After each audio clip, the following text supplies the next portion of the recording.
Champions লিগে quarter ফাইনালের প্রথম লেগ জয়ের পর দ্বিতীয় লেগেও দারুণ শুরু করেছিল বার্সেলোনা।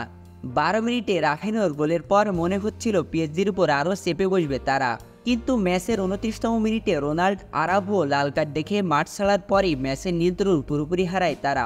দ্বিতীয় লেগ 4-1 গোলে জিতে 6-4 গোলের অগ্রগামিতায় বার্সাকে বিদায় করে শীর্ষ চারে নাম লিখিয়েছে PSG. Barca coach Xavi Hernandez মনে করেন ওই ঘটনায় সব আশা শেষ করে দিয়েছে তাদের, কিন্তু তার মতে বাজে রেফারির এই সিদ্ধান্তটা ছিল অহেতুক। ঘটনাটা ছিল প্রথমার্ধে।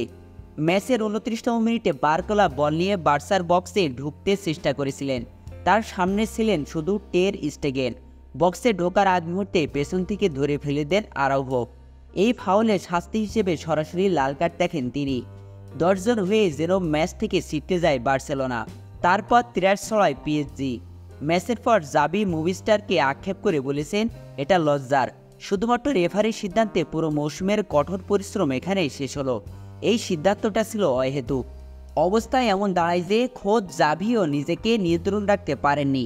এক পর্যায়ে ক্ষুব্ধ হয়ে মাঠের পাশে অবস্থিত ক্যামেরার সামনে কুশনে লাথি দিয়ে লাল কার্ড দেখেছেন। তারপর তো ম্যাচ পরিচালনাকারী রোমানিয়ান রেফারি ইস্তভান কোভাসকে নিয়ে এভাবে সমালোচনা করেছেন তিনি। খুবই বাজে একটা রেফারি ছিল।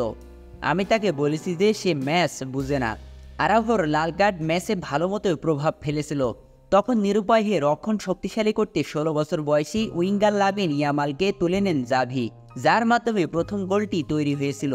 তখন মাঠে রক্ষণের অপূর্ণতা দূর করতে মাঠে নামেন ইনিগো মার্টিনেজ।